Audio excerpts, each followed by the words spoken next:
Was made for entertainment purpose only. It doesn't mean to hurt any. And don't take it seriously. Hello guys,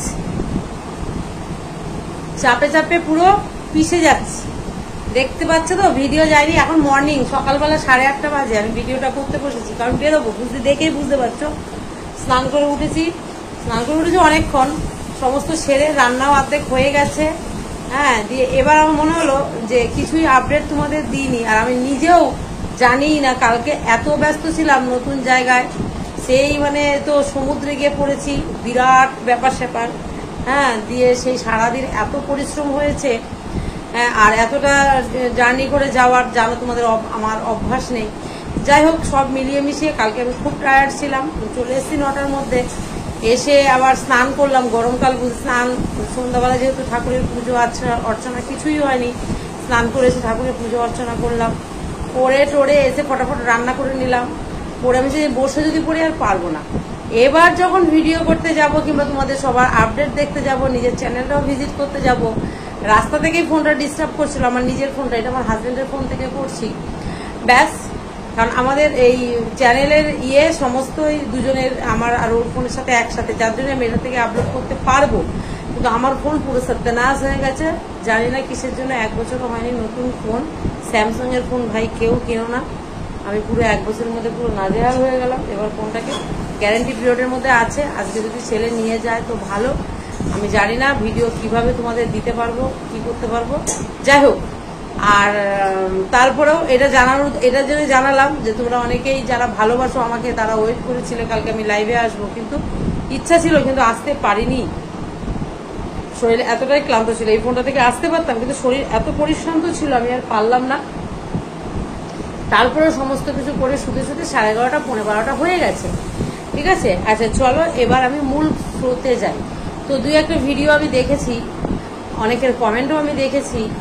তো অনেকেই বলছো copy copy copy, দিশানিকে copy করছে। দেখো, copy করার কথাটা এখানে আমার মনে হয় আসছে না, কারোর কিছু শখ সাধ্য ইচ্ছা হতেই পারে। দেখো, যেটা ভুল সেটা ভুল, যেটা সঠিক সেটা সঠিক। যখন ওরা ভুল করে সেটা তুলে ধরবই, আর যেটা তোমরা ভুল করো কিংবা যেটা ওরা সঠিক করে সেটাও তুলবো, বলবো। এখন দেখো কি দিল, কালকে দেখলাম ক্যাপশন, আমার মেয়ে যত দূরে চলে যেতে চায় বড় মা আরো কাছে এনে দেয়। জানি না এটা কি কাছের অস্ত্রটা হলো, এটা কি কাছের অস্ত্র হলো? তার মানে গাড়ি নিয়ে কি মেয়ে শ্বশুর বাড়ি চলে যাবে? গাড়িটা তারা শ্বশুর বাড়িতেই নিয়ে যাবে। রিমি যাবে শ্বশুর বাড়ি, সঙ্গে যাবে কে? হাতে আছে কালো গাড়ি। কালো গাড়িটা কিনেছে নাকি লাস্ট অব্দি, আমি জানি না কোন গাড়িটা কিনেছে। কালো একটা, হলুদ একটা, নানান রকম দেখাচ্ছিল, লাস্ট অব্দি আমি জানি না। বললাম না এত টায়ার্ড ছিলাম, কোন গাড়িটা কিনেছে আমি জানি না, হয় কালোটা কিনেছে না হলুদটা কিনেছে। যাই হোক, কোনো একটা গাড়ি কিনেছে। তাহলে রিমি যাবে শ্বশুর বাড়ি, সঙ্গে যাবে কে? ঘরে আছে হলুদ আর কালো গাড়ি, যে কোনো একটা যাবে। ওকে, তো যাই হোক, তাহলে গাড়ি নিয়ে ভালোই হলো, যৌথ হিসেবে গাড়িটাও চলে যাবে নাকি। মা বলছে কি, আমার মেয়ে গোলুমলু হয়ে গেছে, সারাদিন খায় আর ঘুমায়। দেখছি এটা মানুষ তো ধরবে যে আবার কন্ট্রোভার্সি শুনে দিচ্ছ, এখানে খায় আর ঘুমায়, শ্বশুর বাড়িতে গেলে এত কাজ করে এত কাজ করে এত কাজ করে, মেয়ের চেহারা সত্যানাশ হয়ে গেছে, মেয়ের চেহারা খারাপ হয়ে গেছে, তাই তো?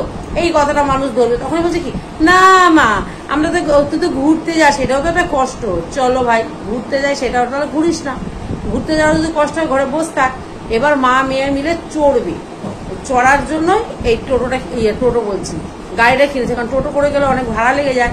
এবার চড়বে, ভালো কথা, সব মিলিয়ে মিশে খুব ভালো ব্যাপারটা। আমি বলছি না যে একটা গাড়ি কিনেছে, একটা গাড়ির দরকার আছে, তবে পাল ফ্যামিলির কিন্তু গাড়ি ছিল, পিঙ্কির কিন্তু গাড়ি আগে ছিল, আমি নিজেও দেখে এসেছি। ইভেন আমি একটা গাড়ি কেনার কথা ভাবছিলাম, কারণ হুট করে ভাই নতুন একটা গাড়ি কিনবো, বুকের ভেতরে যেমন ব্লাস্ট হয়ে যায়, পারি না। ঠিক আছে, এই ছেলেকে কিনে দিয়েছি, তার সেই ঘাই মনে হয়, দেখো ছেলের গাড়ি, ছেলেকে কিনে দিয়েছি, সেই ঘাই মনে হয় 2 বছর পরে গিয়ে শোধ হলো, কারণ ক্যাশ পয়সা কেনার মতো আমার অকাত নেই গো। ইএমআইতেই কিনে দিয়েছিলাম, কিছু ডাউন পেমেন্ট করে ইএমআইতে কিনে দিয়েছিলাম।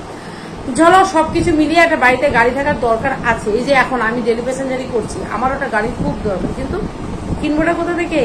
টঙ্কা, এই যে দিন রাত 12 ঘন্টা দৌড়াদৌড়ি করে কাজ করছি, ভাবতেই পারি না একসাথে 80-90 হাজার 1 লাখ টাকার উপরে এখন একটা গাড়ি কিনতে গেলে।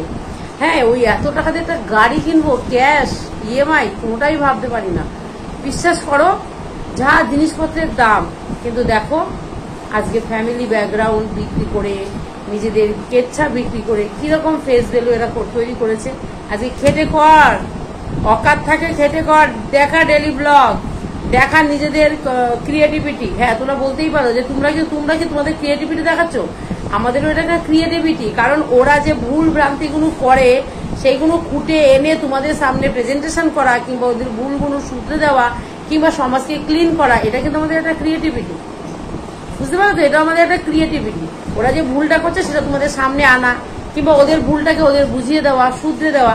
খানিকটা হলো কুকড়ে গেছে, খানিকটা হলেও সে ভয় পাচ্ছে, ঠিক আছে। তো আমার কথা হলো বন্ধুরা, সব ঠিক আছে, যা ছেলের কাছে যাবি, মানে বরের কাছে যাবি, অথচ নিজেরাই তো গর্ত নিজেদের খুঁড়ে রেখেছিস, সেই গর্ত থেকে আবার নিজেরাই পড়ে যাস, পারিস না মানিয়ে নিতে। সব মিলিয়ে মিশিয়ে গাড়িটা কিনেছে খুব ভালো, কিন্তু আমার কথা হলো গাড়িটা যে কিনেছিস, তো যাবি তো শ্বশুর বাড়িতে, হয় নিয়ে যাবি সঙ্গে, নালে এখানে রেখে যাবি, দুদিন পরে হিরিক তুলবি, বেচো, আমার গাড়ি আমার গাড়ি আমার গাড়ি, বেচো, টাকা দাও। এইগুলো তোরা করে, তোদের কোনো কিছুতে স্থায়ী নেই, তোদের বরে স্থায়ী নেই, তোদের বাড়িতে স্থায়ী নেই, তোদের গাড়িতে স্থায়ী নেই, তোদের জায়গা স্থায়ী নেই, জন্মে স্থায়ী নেই, মৃত্যুতে স্থায়ী নেই, তোদের কোনো কিছুতে স্থায়ী নেই। তোরা বলে কি অস্থায়ী প্রাণী, তোদেরকে দেখে মানুষ কোনো কিছু শেখার নেই। ওকে, তো যদি মনে হয় গাড়ি কিনেছিস সেটা খারাপ কিছু নয়, কিন্তু নিজের ক্রিয়েটিভিটি দেখে দেখ না কিনে, যার জন্যই তোদের এই পরিস্থিতি, তোরা এই ব্যাপারগুলো থেকে বেরোতে পারিস না। যেমনি ছেলেটা তেমনি তুই, যেমনি ছেলেটা আসানি সে ভাই, বসে ফ্যানের তলায় এসির তলায় বসে যদি নিজেদের ফেস ভ্যালুকে, সম্মানকে মাটিতে ধুলিয়ে দিয়ে বসে, তোদের এই ফেস ভ্যালু নিয়ে অনেক মানুষই করে খাচ্ছে, তোদের যা কেচ্ছা কাহিনী, মানুষ বেঁচে তোদেরকে খাচ্ছে অনেক, এটাও ঠিক কথা, সত্যি কথাই, বেঁচে মানুষ অনেক ইনকাম করতেছে, এরা নিজেদের এত স্পাইসি স্পাইসি খাবার মানুষের মুখে তুলে দেয়। ওকে, তো চলো, কালকে দুই একটা কমেন্ট আমার চোখে পড়ছিল, আমারও খারাপ লাগছিল কমেন্টগুলো। তোমরা অনেকেই বলছিলে যে দিদি হলো, অনেক হয়েছে, এবার প্রীতমের পাশে দাঁড়ান। দেখো, পাশে আছি, তিনটে ছেলে মেয়েরই ভালো চাই, বারংবার প্রত্যেকটা ভিডিওতে আমি এই কথাটা বলি, তিনটে ছেলে মেয়েরই ভালো চাই। আজকে এই যে আমাদের দিশানি আজকে সুস্থ সুন্দর জীবন মানে ইয়ে করছে, ভালো লাগছে না আমাদের? সবার আমাদের ভালো লাগছে, আমরা এইটাই চেয়েছিলাম। এবার এরা দুজন যদি সংসার করে, সুন্দর করে সংসার করে, খুব হ্যাপি হব, এত ভালো লাগবে। আমার মনে সারা ওয়াইটি হাসবে, মানে আনন্দের হাসা মানে বিদ্রুপের হাসি বলছি না, সারা ওয়াইটি মানে আনন্দে হাসবে যে ওরা দুজন গুছিয়ে সংসার করতে হবে। ওই যে কেলাকেলি, পেদাপেদি, মারামারি, বিষ খাওয়া, ফিনাইল খাওয়া, ওষুধ খাওয়া, মেডিসিন খাওয়া, চিৎকার করা, এই আমাকে মেরে ফেললো, এই আমাকে খেতে দিচ্ছে না, এই আমাকে তালাবন্দি করে রেখে, এই আমি বেরিয়ে যাবো, এই আমি থাকবো না, এই সিসিটিভি ফুটেজে এই ছেলে বেরিয়ে যাবে, এই যে কাওড়া ক্যাজরা, এরা সুস্থ স্বাভাবিক সুন্দর লাইফ লিড করো, ডেলি ব্লগ দাও, নিজেদেরকে দেখাও, ফেসগুলো তোমাদের কেচ্ছা কাহিনী, তোমাদের লাইফ বিক্রি করে তোমরা মোটামুটি করে রেখে দিয়েছো। চলো হাঁটো, যা ভুল করে ফেলেছো, কিন্তু সেগুলোকে দূরে সরিয়ে নিজেদের ফেস ভ্যালু করো। কিন্তু তোমরা তো সেটা করবে না, কারণ তোমরা ডেলি ব্লগ দিতে গেলে ভিউজ হবে না, তোমরা আকাঙ্ক্ষিত ভিউজ হবে না। এই যে ভিডিও ছাড়লে নিজেদের স্পাইসি কন্টেন্টগুলো দিলে যেমন লাখ ভিউজ হয়ে যায় নিমিষের মধ্যে, তোমাদের টাকাও লাখ চাই, তাই না? একটা ভিডিওর পয়সা দিয়ে গাড়ি কিনে ফেলবো, এই যে মেন্টালিটিটা, একটা ভিডিওর পয়সা দিয়ে এসি কিনে ফেলবো, একটা ভিডিওর পয়সা দিয়ে সোনার ব্রেসলেট বানিয়ে ফেলবো, এই মেন্টালিটিটা করলে তো ডেলি ব্লগে সেটা হবে না। হবে অবশ্যই, আস্তে হবে না বললেও ভুল, কিন্তু হবে, আস্তে হবে।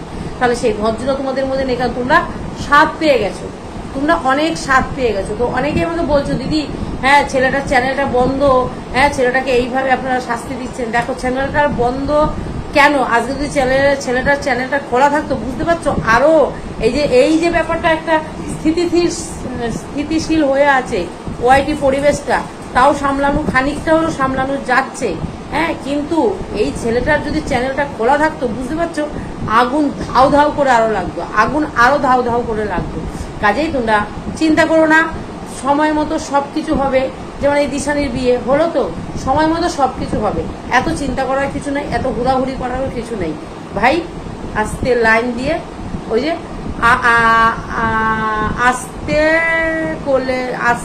আস্তে লেডিস কোলে বাচ্চা, ওকে, এরকমই ব্যাপারটা। এবার কোলে বাচ্চা আর পেটে বাচ্চা যদি পচ করে পড়ে যায়, বাচ্চা নষ্ট। কাজেই ঘোরাধরা করো না, ধীরে ধীরে চলো, লাইন বাই লাইন চলো, নিজেও দেখো, অপরকেও দেখার সুযোগ করে দাও। ওকে, সেটাই বলতে। চলো, একটু মজা করলাম, কালকে থেকে এত ডিস্টার্ব ছিলাম, কেউ কিছু মনে করো না, জাস্ট একটু ফান করলাম, নিজের সাথে তোমাদের সাথে একটু শেয়ার করলাম ব্যাপারগুলো। হাত পা পুরো ব্যথা হয়ে রয়েছে ভাই, এর দৌড়ে এসে জানো আমার 8টা একে গাড়ি সিঙ্গুরে, হ্যাঁ 8টা একে গাড়ি, আমি 8টায় বেরিয়েছি, সেই 4-এ ঢুকেছি বলে গাড়িটা আমি দৌড়াচ্ছি, মানে বুঝতে পারছো কিরকম দৌড়াচ্ছি আমি।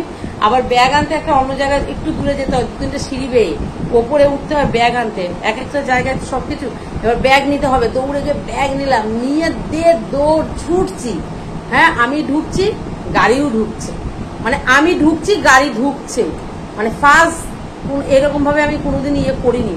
সেই দৌড়াচ্ছি, আবার সিঁড়ি এমনি যে গিয়েই স্টেশনে উঠে দৌড়ে না, আমি দেখছি গাড়িটা ঢুকছে, দিয়ে দৌড় দিয়ে ছেলেকে লাইনে নিয়েছি, বাবু তুই সঙ্গে থাক, তাহলে আমি ওর সাথে বকছি আর দৌড়াচ্ছি, দিয়ে সেই গিয়ে দৌড়ে গিয়ে সিঁড়ি পার হয়ে ওটা দিয়েছিল মনে হয় তোমার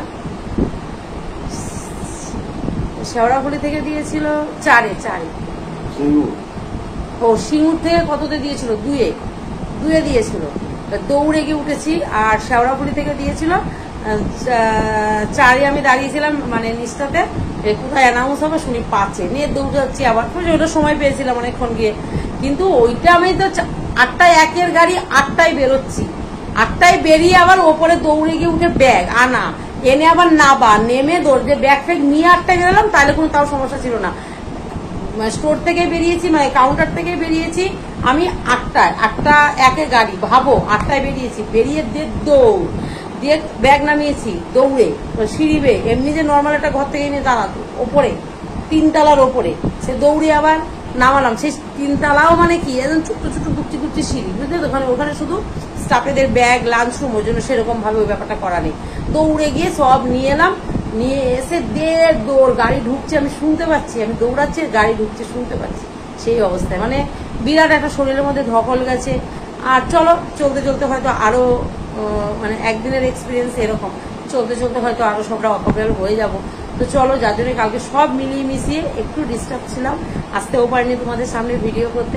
তো চলো, সবাই ভালো থেকো, সুস্থ থেকো, টাটা, দেখা হবে অবশ্যই আবার অন্য নতুন একটা ভিডিওতে। আস্তে হয়তো আমি জানি না কতটা কি তোমাদের সামনে আসতে পারবো। তো চলো, টাটা, দেরি হয়ে যাচ্ছে, এদিকে আবার বেরোতে হবে, 8টা 35 হয়ে গেছে। চলো টাটা, সকাল 8টা 35 অবভিয়াসলি।